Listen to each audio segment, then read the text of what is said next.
Because the first thing that really ran through my head after reading through the verses numerous times was Jesus' words in the gospel, you shall love your neighbor as yourself. Um, it's what Jesus says is the two great commandments that he gives, right? You are to love the Lord your God with all your heart, with all your soul, with all your strength, and with all your mind, and you are to love your neighbor as yourself.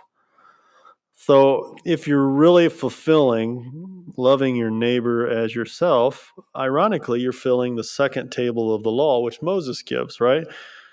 When you look at the 10 commandments that we have in our Bible, if we are actually loving our neighbor as ourselves, then we certainly won't murder our neighbor, right? We won't commit adultery with our neighbor. We won't steal from our neighbor. We won't bear false witness as it pertains to our neighbor's character or actions. And we won't covet what our neighbor has. Well, then I said, well, how much are you supposed to love your neighbors?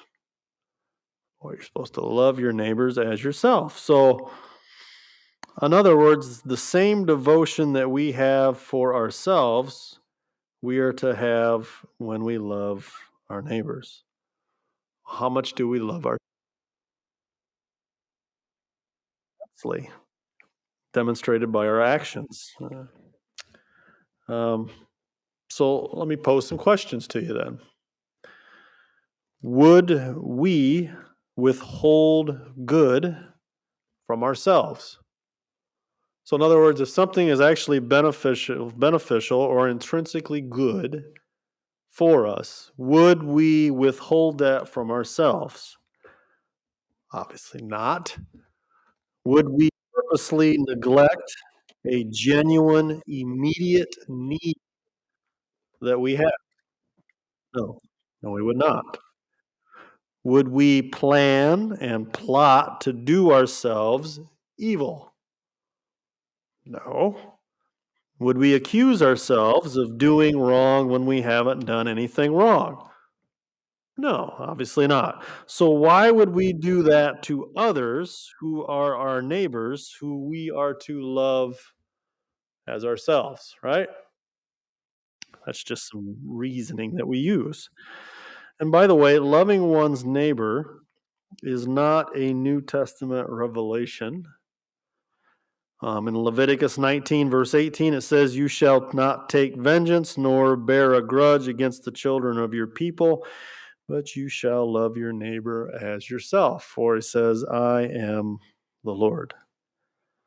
So that we see that we're supposed to be externally focused on others as much, if not more, than we are on ourselves. So let's look at our verses here.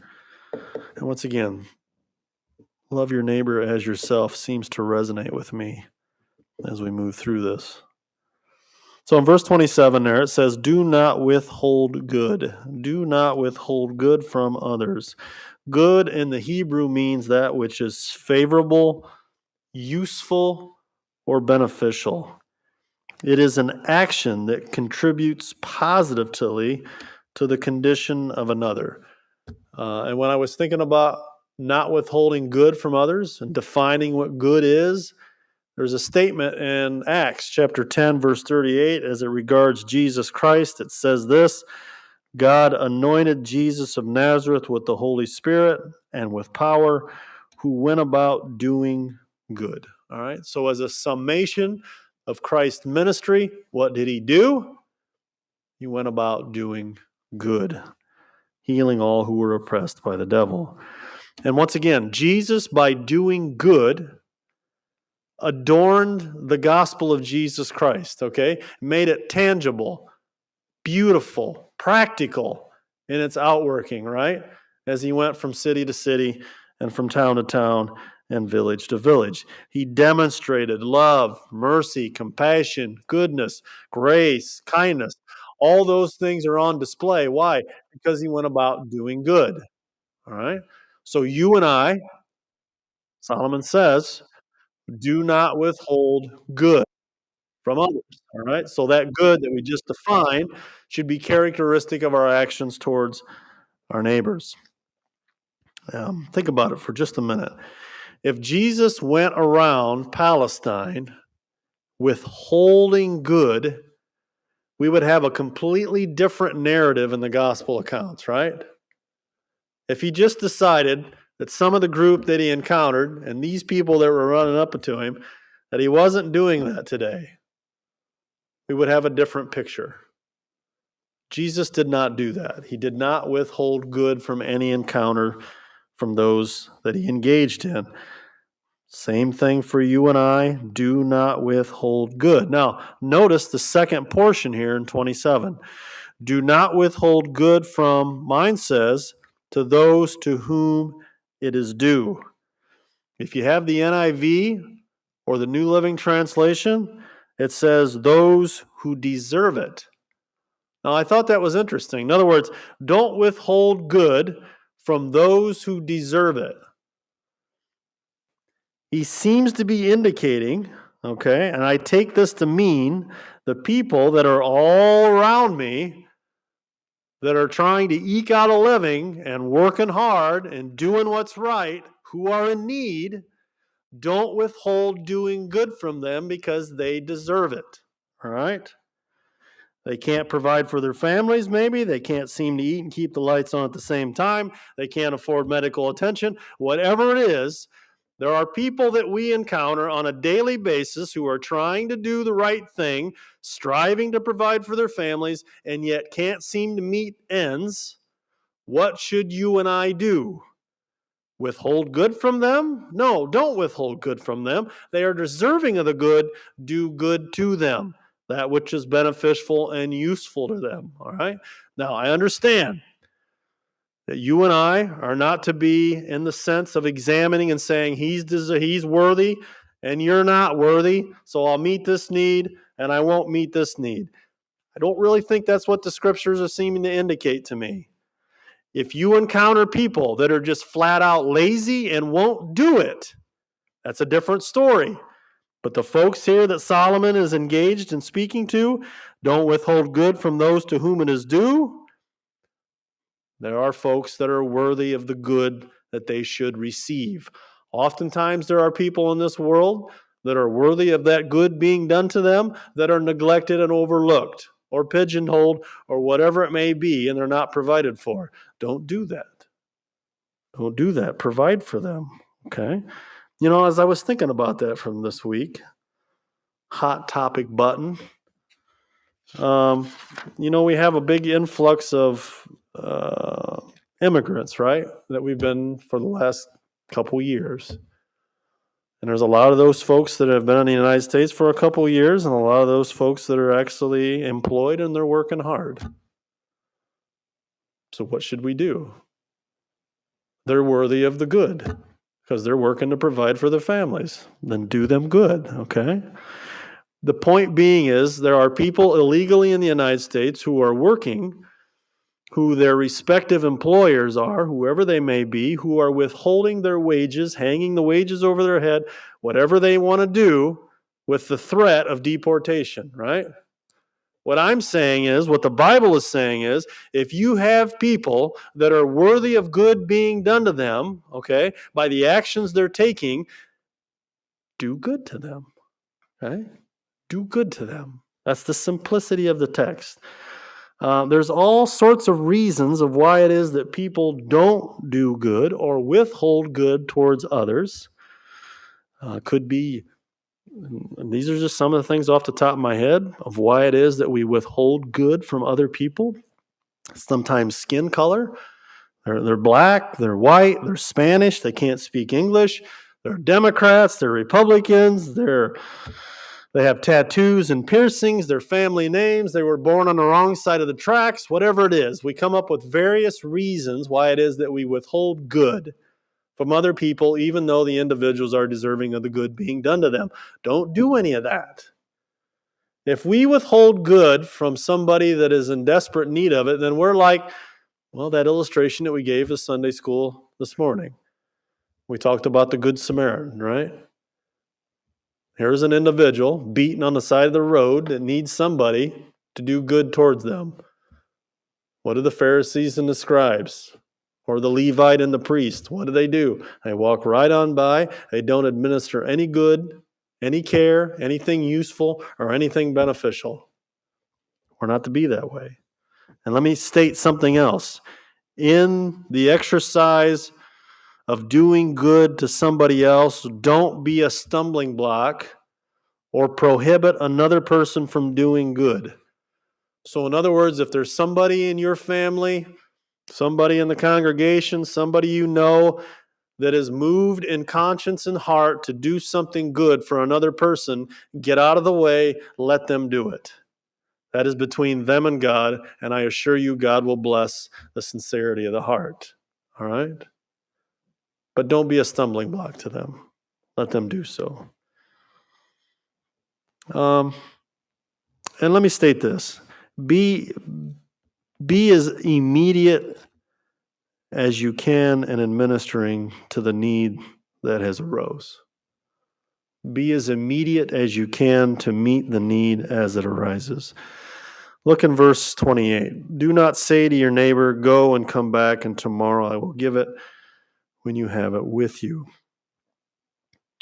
The longer you wait to meet somebody's need, the more apt we are to forget and to neglect and to come up with an excuse not to help. All right? So, in other words, when somebody comes to us, they come to us in a time that may not be the most fortuitous time in the course of our day or in our life and what we got going on, and they have an immediate need. They're worthy of the need being met. And we kind of try to push it off to the side as much and as long as we can. Just meet the need. If you have the means, you have the ability to meet the need as quick as you can. Don't let it fall by the wayside and the opportunity go. A couple scriptures. Go to Deuteronomy chapter 24.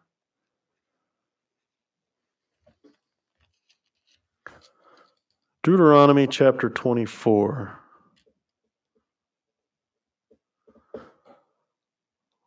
We'll pick it up in verse 14.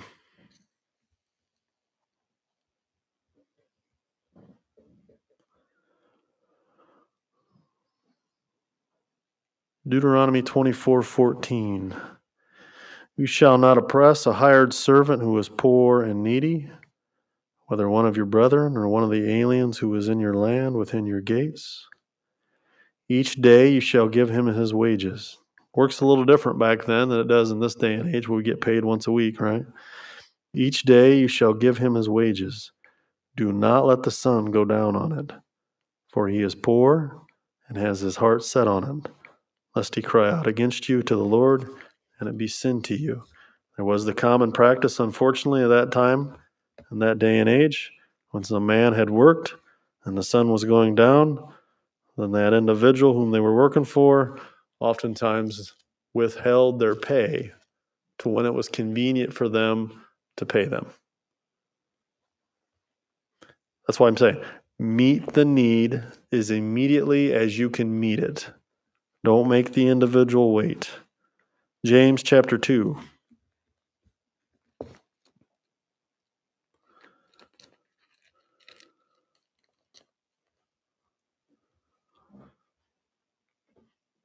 And I guess from this standpoint, I would say don't neglect it either. James chapter 2, verse 14. James says, what does it profit, my brethren, if someone says he has faith, but does not have works? Can faith save him? And he gives an illustration. If a brother or sister is naked and destitute of daily food, and one of you says to them, depart in peace, be warmed, be filled, but you do not give them the things which are needed for the body, well, what profit is that? So then by faith itself is also dead without works. I can't see anybody in this congregation doing that, but can you imagine the illustration? You have a neighbor, things are going really bad for your neighbor, they're in a tight spot, they don't have what they need, they don't have food on the table, they come to you and say, hey, would you be able to provide for us a little bit tonight? And we in turn say, well, I hope things go well with you, and then shut the door in their face. Not much of a neighbor. 1 John. Go to 1 John. 1 John chapter 3.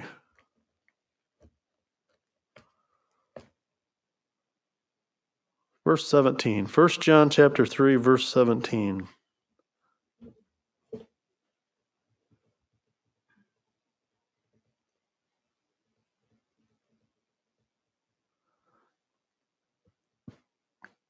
It says, whoever has this world's goods and sees his brother in need and shuts up his heart from him, how does the love of God abide in him? Question mark. My little children, let us not love in word or in tongue, but in deed and truth. For by this we know that we are of the truth and shall assure our hearts before him. So let me ask you a question. Why is it that people generally put off meeting someone else's needs? I'm sure we can come up with all sorts of reasons, but there's generally one reason most of the time why it is that we just put it off. Generally, it's just bound up in greediness. We don't want to give of what we have. Could be just simply apathy on our part, or maybe we don't even like the individual. Could be somebody that works hard, they got a rotten character, we don't particularly like them, they're going through a hard spell, they ask for some help. What's our response? I don't really like you. So they neglect them. Could be all sorts of reasons. Generally, it's greediness. We just don't want to depart with what it is that we have. You know, I used to tell the operators at the shop one thing. I'd say, look, be respectful of the people that you're working with. I'm not talking about management. I'm talking about the people you work with. Be respectful of them. Treat them with dignity and kindness. Because I said, you know what? Someday, they might be your boss. And you know, that played out a couple different times throughout the course of 23 years. That individual that they were working with side by side became their boss. And you know, they don't forget things when they get in that position. So what I'm saying is this. While it is that we may not want to depart with the things that we have to meet the needs that are all around us, there may come a time when the shoe might be on the other foot. We might be the ones going to our neighbors seeking assistance and help because things have happened in our life we just didn't plan for. So just be aware of that. Don't be too hard-hearted about being gracious to the neighbors because, once again, we might need someone to minister to us someday. Next thing, verse 29, do not devise evil against your neighbor, for he dwells by you for safety's sake. Now, it certainly seems to suggest when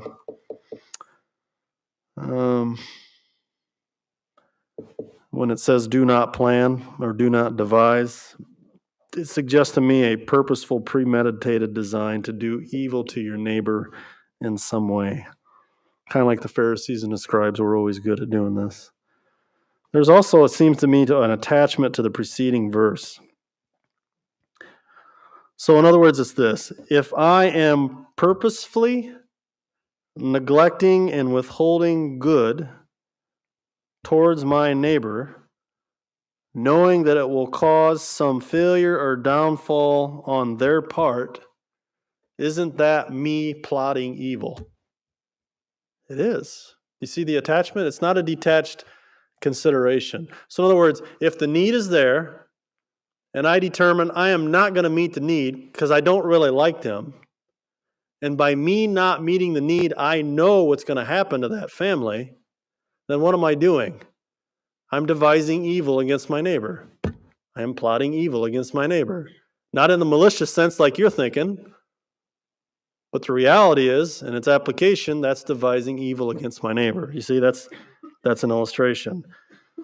I can't help but believe that perhaps Solomon is recalling the historical record of his father David as he plotted evil against unsuspecting Uriah.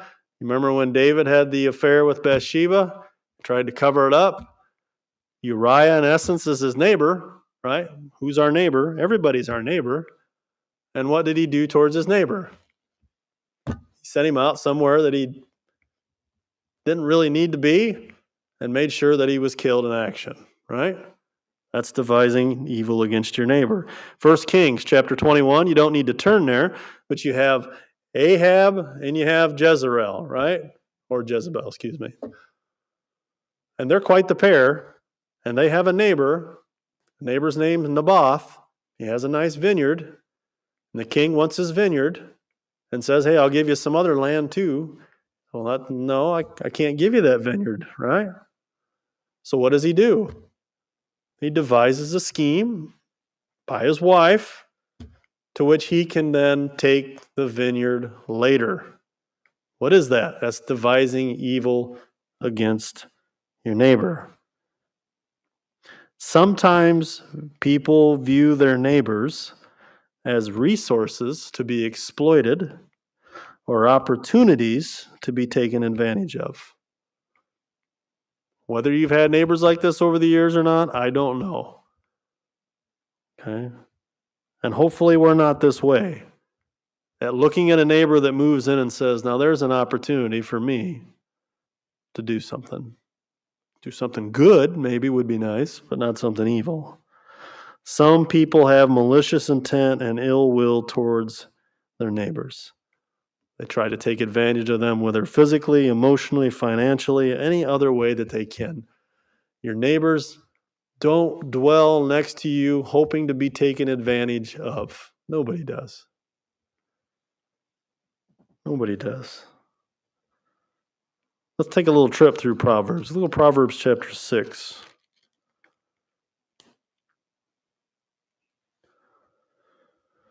Proverbs 6, 12 through 18.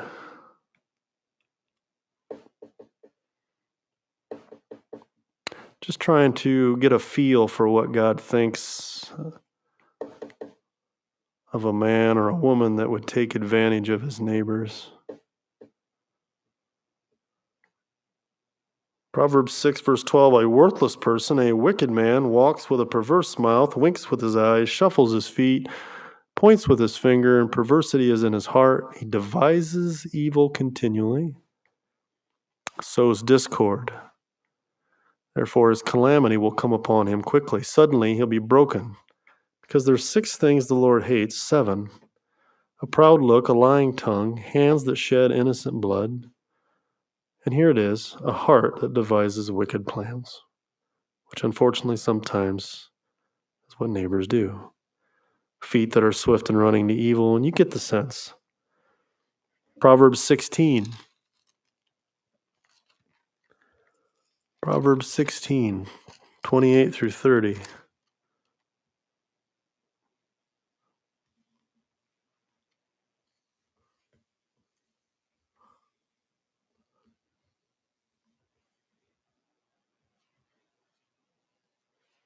I mean, I've run into people over the years that have moved out of their subdivisions or moved out of their homes simply because of their neighbor. Proverbs 16:28, a perverse man sows strife. A whisperer separates the best of friends. A violent man entices his neighbor and leads him in a way that is not good, winks the eye to devise perverse things, purses his lips and brings about evil. So let me ask you this. As it pertains to currently, where do you live? Do you feel safe? Do you feel safe and free from apprehension regarding your neighbor? Well, most of us would say, oh, yeah, pretty much so. But here's the more important question. Does your neighbor feel the same way about you? Does your neighbor feel the same way about you? Do they feel at ease regarding you and your intentions towards them? Because there should be a measure of security that our neighbors enjoy dwelling next to us, not worrying whether or not we're plotting something, not worried if they find themselves in a pinch and need help, knowing that we will help them. So the Bible says here, in our verses that they dwell next to us for safety's sake. Okay, for security. In other words, our neighbors on either side should feel secure as it pertains to us.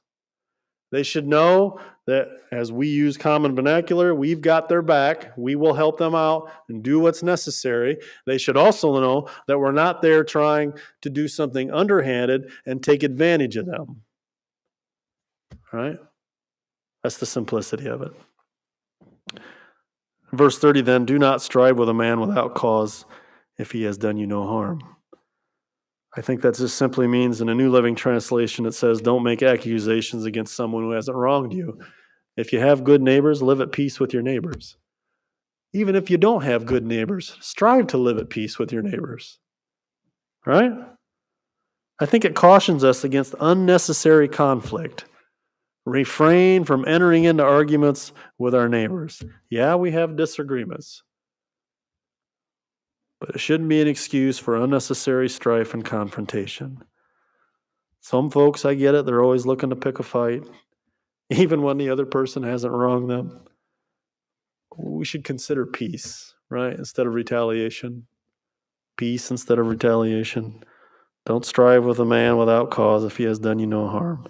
If your neighbor has not done you any harm, then why are you striving against him? Why are we arguing with him? Because he's mowing on Sunday. Doesn't he know he shouldn't be mowing on Sunday? Sunday's the Lord's day. The gall of that guy. I'm going to go out there and light him up. Oh, I'm not joking. I had this conversation with somebody at work. That was the view. That's what they did. Their attachment to the Lord's day was such, and their zeal for it, that their neighbor had the gall to mow on Sunday.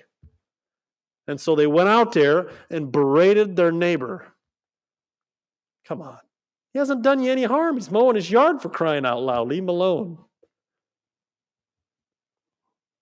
Don't strive with a man without cause. He didn't do you any harm. Leave him alone. Don't imagine slights, right? Oftentimes we have imagined slights, as I call them.